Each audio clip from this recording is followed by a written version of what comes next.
Bonjour à tous et à toutes. Aujourd'hui, nous allons voir ce qu'est une attaque à la découverte. Une attaque à la découverte, c'est quoi? C'est une attaque qui est indirecte, hein.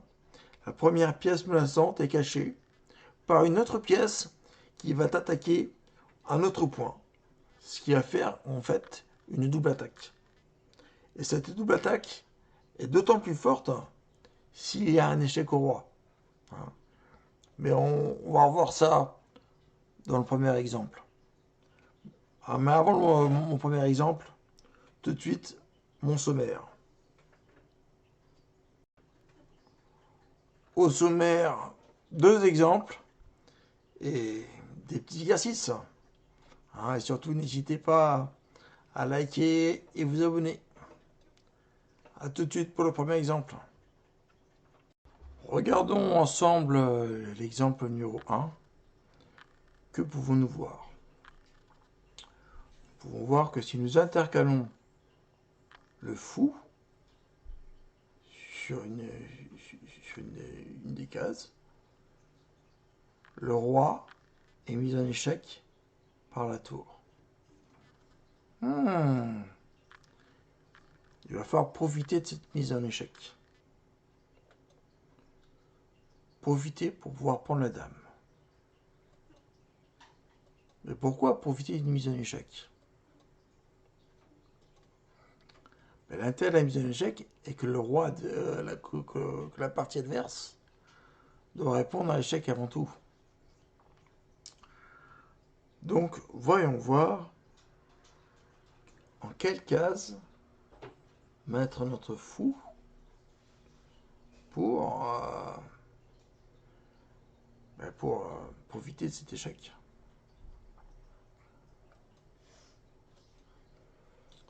Eh bien oui, hein, il va falloir utiliser les diagonales, hein, intéressantes pour pouvoir prendre la dame et mettre en échec le roi. Donc soit nous mettons notre fou en E2, soit nous mettons notre fou en G6. C'était ici, hein. Bon, nous allons le mettre dans notre cas en E2. Le roi est donc mis en échec, hein. Il doit répondre à cette mise en échec.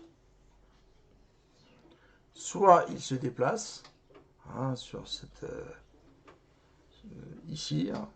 Soit la dame vient en D5 pour parer un peu temporairement cet échec.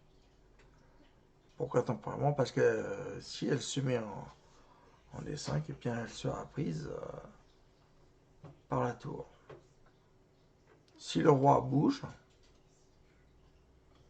eh bien notre fou ira lui en prendre la dame. Bon, nous allons revoir un autre exemple, hein, avec un autre schéma. Exemple numéro 2. Voyons voir ce diagramme. Et que constatons-nous? Nous constatons que si notre cavalier part de cette case, le roi est mis en échec. Il est mis en échec. Mais regardons comment bénéficier de cette mise en échec. Bien, même exercice que tout à l'heure, nous allons essayer de prendre la dame avec notre cavalier.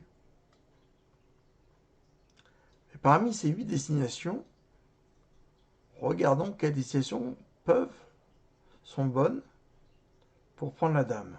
Il y en a 2. Mais bon, si nous mettons notre cavalier en C5, hein, bien le roi, pour répondre à l'échec, pourra prendre le cavalier.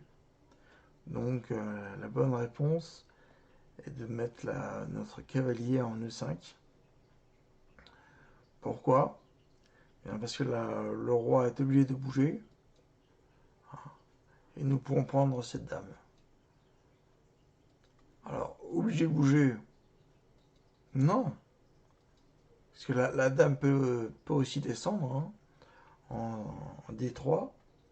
Mais nous pourrons prendre la dame de toute manière, soit avec notre fou, soit notre cavalier. Donc la dame est perdue, de toute manière.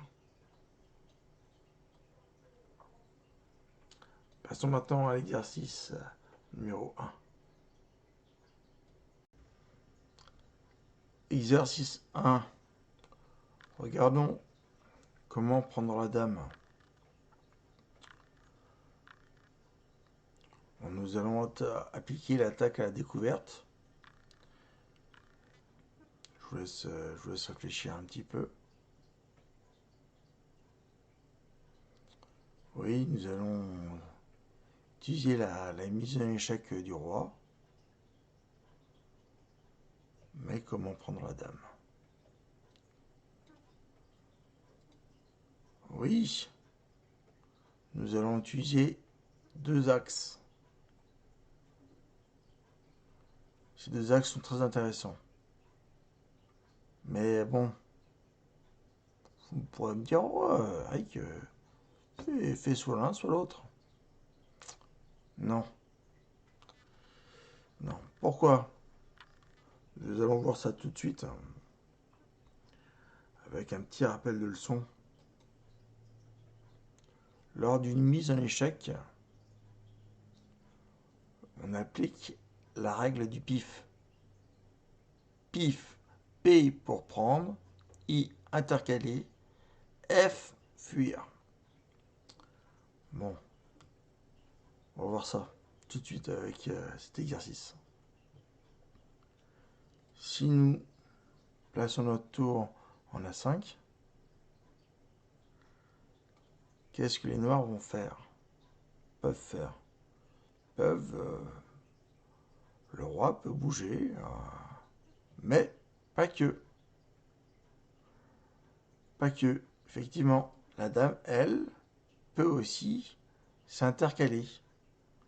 Dans quel cas, nous pouvons prendre la dame avec notre fou, mais le roi, lui, prendra. Donc bon, on gagne du matériel, mais on en perd aussi un petit peu. On va voir la deuxième méthode. Si nous mettons notre roi en échec en plaçant notre tour en G7, regardons un petit peu ce qui peut se passer. Soit le roi s'intercale, avec un petit peu moins de possibilités, vu que la tour est là, mais la dame noire peut aussi s'intercaler, mais ça ne fera pas grand-chose. Pourquoi? Parce que notre fou pourra la prendre, car il sera protégé, lui. Exercice numéro 2. Regardons ce diagramme. Je précise qu'il n'y aura pas de mise en échec direct lors de cette attaque à la découverte. Il y a 2 positions, 2 positions qu'on peut voir, toutes 2 intéressantes. Vous avez trouvé? Vous pouvez mettre la vidéo en pause, n'oubliez pas. Effectivement, il s'agit bien du cavalier qui a 2 destinations possibles, sans mise en échec direct. Alors vous me direz, oui, pas de mise en échec direct, mais ça t'apporte quoi? Eh bien, soit Les noirs sont gourmands. Parce qu'ils me prennent la tour qui n'est pas protégée. Mais nous pouvons, dans ce cas présent, mettre un échiquier mat. Direct. Soit les noirs réfléchissent, ils sont moins gourmands, nous prenons le cavalier, mais nous prenons la dame. Revoyons la deuxième possibilité.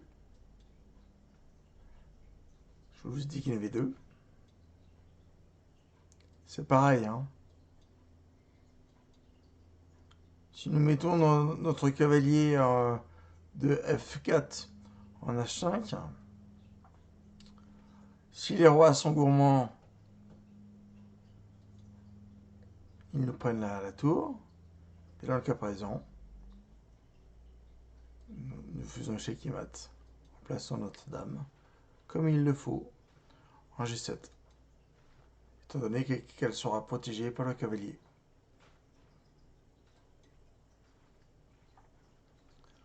Passons maintenant à l'exercice numéro 3. Amusons-nous avec cet exercice numéro 3. Que pouvons-nous voir? Très au blanc, c'est-à-dire au blanc de jouer. Je vous laisse réfléchir, hein. Que doivent jouer les blancs?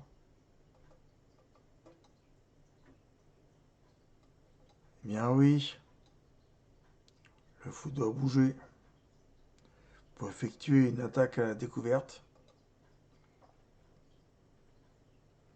Alors certes, hein, ça peut faire envie pour les noirs, hein, mais il ne faut pas. Pourquoi? Eh oui, il faut faire attention au mat du moulinet. Si les noirs prennent le fou, eh bien, on va commencer à la moulinette.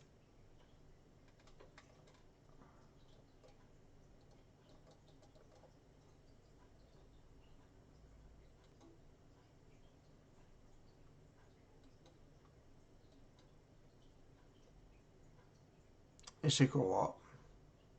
Et là, c'est fini pour les noirs, hein. Il n'y a plus qu'une case. Remise en échec. D'où le nom du moulinet. Les noirs sont obligés de revenir. Et nous actionnons dans le deuxième tour. Ce qui nous fait un échec mat. Donc voilà. Vous me direz, mais que pouvaient jouer les noirs face à cette attaque, hein, qui n'avait pas été si gourmand? Ce que j'aurais joué, moi, j'aurais joué ma tour. Pourquoi? Parce qu'elle est protégée par le fou. Alors certes, les blancs vont sûrement acquérir du matériel, hein, en nous prenant la dame noire. Mais les noirs récupéreront une tour. Ils se sortiront de cette méthode du moulinet infernal.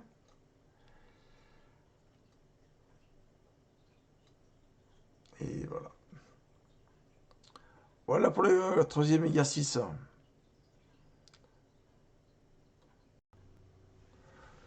C'est la fin de la vidéo, mais avant de dire au revoir, hein, je voulais voir avec vous les prochaines séances. Hein, car chaque vendredi, on n'oublie pas, hein, chaque vendredi, un nouveau thème. Hein, le prochain thème, hein, sera donc le moulinet.